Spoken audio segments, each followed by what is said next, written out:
Assalamualaikum warahmatullahi wabarakatuh. Waalaikumsalam warahmatullahi wabarakatuh. Mohon penjelasan Buya dan solusinya. Sehubungan saya punya saudara, itu ketika wudhu, itu sampai makan waktu banyak sekali. Ketika ta'awuz dan basmalah tidak cukup 2 kali. Sampai kedengaran sekitar 4 meter kedengaran. Lebih-lebih ketika mandi wajib. Itu otomatis sholat subuhnya sampai matahari terbit. Jadi saking lamanya di kolam. Sampai mandi sudah habis setengah bak, dibantu dengan shower juga kayaknya masih belum puas. Itu bagaimana kira-kira untuk mengatasi orang semacam itu supaya tidak lama-lama di kamar mandi, kemudian ya tidak ketinggalan sholat berjamaah, karena kalau wudhu itu selalu ketinggalan sholat berjamaah. Jadi mohon penjelasannya. Selama ini masih kesulitan untuk mengatasinya. Kurang lebihnya Assalamualaikum warahmatullahi wabarakatuh. Yang pertama adalah masalah penyakit waswas. Ada satu orang alim ditanya, ada seorang sudah wudhu sempurna. Setelah itu dia mau sholat mikir, saya belum wudhu. Gimana hukumnya? Batal wudhunya, karena sekarang dia gila. Kamu sudah wudhu kok bilang belum wudhu, berarti gila. Orang gila batal wudhunya. Orang waswas orang gila, orang waswas itu orang gila. Maksudnya guyonannya, orang sudah wudhu sempurna, mau sholat, saya kayak belum wudhu. Oh ya batal wudhu ente karena ente gila. Waswas ada setan. Tidak ada orang alim waswas. Biarpun orang alim kena waswas jadi paling bodohnya manusia, kata Imam Ghazali, bukan kami ngomong. Ada apa waswas? Waswas ada setan, menjadikan dia enggak khusyuk sholat. Takbir, wudhu satu kolam dan sebagainya. Dia jamin enggak khusyuk dia. Dia biarpun dalam keadaan sholat lihat ikat kakinya, jalannya tadi lewat mana, tadi sudah diusap belum. Mau gimana mau khusyuk? Kata Imam Ghazali katanya ahmak, ablah, jahil bidinih. Orang bodoh, dungu, tolol, goblok, apalagi. Pokoknya kalau ada 10 judul, 10 itu kata Imam Ghazali. Imam Ghazali paling. Karena ini ada apa orang kena waswas itu? Biasa waswas itu dulu dari gurunya waswas. Kalah sama ibu-ibu haji pensiun itu, baru 2 bulan sudah bisa bismillah bener. Ini mondok bertahun-tahun. Bu haji pensiunan sudah lebih, saya sanjung ini. Ngalahin ustad 10 tahun mondok baca bismillah aja bulat. Wudhu kalah sama orang mu'allaf yang baru masuk Islam. Waswas adalah penyakit. Itu setan yang menggoda, bikin tidak khusyuk. Mulai wudhu enggak khusyuk, mandi besar enggak khusyuk, sholat enggak khusyuk, ngapa-ngapain tidak khusyuk. Ada suatu ketika ada orang waswas. Ketemu dengan Habib Ahmad bin Hasan Al-Tos. Seorang alim besar, ngerti semua madhab. Dia waswas karena di rumahnya itu ada banyak kambing gitu. Saya mau ke masjid waswas balik lagi. Enggak. Takut bajunya kena kotoran kambing. Wah ini. Ente sholat di atas kotoran onta. Ya Imam, sudah itu sholat begitu. Dosanya yang nanggung saya. Akhirnya sholatnya di atas kotoran. Setelah sholat di atas kotoran. Gimana sholat? Ente tahu enggak? Menurut mazhab Malik kotoran itu tidak najis. Ngerti? Sholat ente sah, beres. Jadi luas ilmu tuh. Jangan, makanya ini harus diperangi orang kayak begitu tuh. Nah, kalau dia dihukum, kalau ente was-was lagi di rotan 100 kali gitu, biar kapok itu. Dan itu mengganggu orang. Kalau ngajari fikih tuh fikih bulat.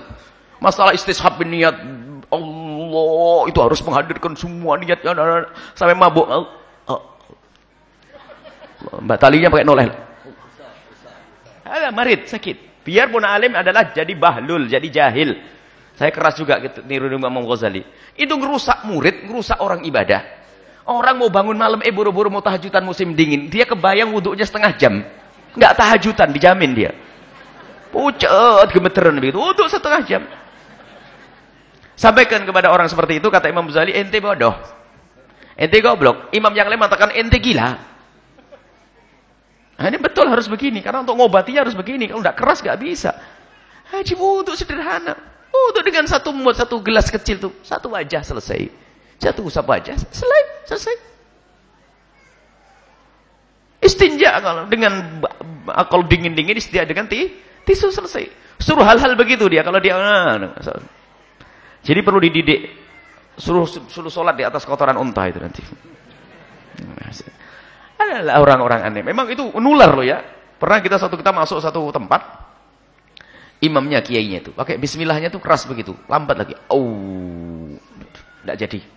Saya sudah gini, kan kita ngikuti takbir imamnya kan sunnah, gini. Kita gini, batal lagi. Enggak jadi lagi. Kan dapat Akbar. Wahai sahabat nih, dapat Allah Akbar. Suara sidnya semuanya. Santrinya semuanya begitu. Allah. Kita salah satu dengan sahabat kami ya, waktu itu datang satu makanya. Ya Allah. Sampai kita tidak khusyuk dijamin, dia juga tidak khusyuk. Itu adalah setan. Yang goda adalah setan was. Nggak usah sederhana. Mudahkan ibadah. Harus beruduk dengan orang fakih itu. Masya Allah ya. Cara mengobatinya harus ditekankan. Kalau dia adalah bodoh dengan begitu. Kalau lu dibilang kalau dia itu gila dengan semacam itu. Kata Imam Ghazali, tidak ada orang alim yang was-was. Kalau ada orang alim was-was langsung tidak alim. Bukan kami yang ngomong, Imam Ghazali sudah. Dengan ilmu memeranginya. Was-was itu karena perasaan. Sudah gebiar-gebiur. Bahkan dijelaskan dalam fikih. Kalau seandainya kita ragu tentang niatnya tadi, asalkan kita sudah keluar dari mandi, anggap sudah selesai. Mohon maaf, Anda tidak pernah di negeri dingin. Kalau orang lagi mandi janabah di negeri dingin, terus tidak punya air panas, mandi besarnya ngebut. Sebelum mandi sudah siap anduk. Langsung andukan begitu. Sudah begitu, was-was. Matilah dia nanti dia. Dinginlah ini. Musim dingin kayak es. Membayang, repot dia, repot. Lihat mulai dari ibadahnya susah, mukanya itu sudah enggak mesra tuh. Waduh, ada orang was-was tuh.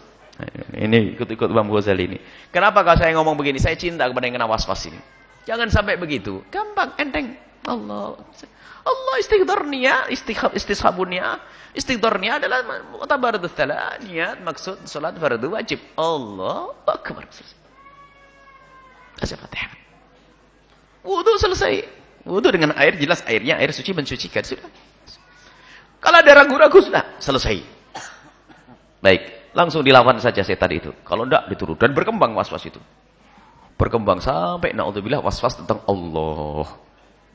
Allah itu ada enggak? Sampai di situ nanti berkembang. Was-was saya ibadah diterima enggak? Terima enggak? Sampai ini ada dikatakan orang was-was akhirnya murtad.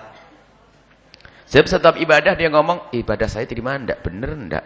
Sah enggak? Sah enggak? Sah enggak? Bosan capek, mending tidak sholat. Masuk nanti, naudzubillah. Maunya digeret ke situ. Orang yang was-was sadar. Saya cinta kepada kalian yang suka kena was-was ini. Makanya ini keras, dengar tuh, ulang-ulang omongan saya tadi. Nyelekit, tapi sembuh nanti. Nyelekit omongan saya itu. Dengar lagi, ulang lagi. Lekit ini. Tak bantu pondoknya Buya nantinya. Nyelekit, tapi sembuh nanti insyaallah kayak obat. Kalau tidak begitu tidak beres-beres nanti. Nah, lebih baik.